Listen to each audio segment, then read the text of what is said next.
Hindi naman namin magagalaw yung personal services at saka yung debt servicing, which amounts to about 65 to 70% of the entire 6.7 trillion eh.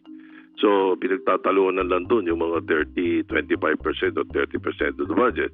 Ngayon, yung unprogrammed, sa amin, talagang nasabi na namin yun.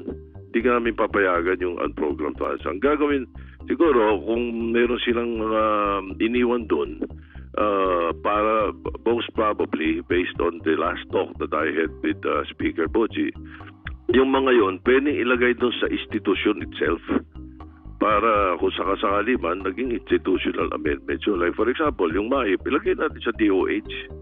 Diba? O, yung assistance to crisis, ilagay sa DSWD.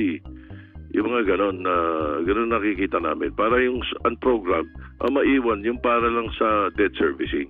Pero in the end, I don't think mawawalan ng unprogrammed funds because of the simple fact na unprogrammed funds already have the safeguard of only being released if may dagdag na unexpected kita.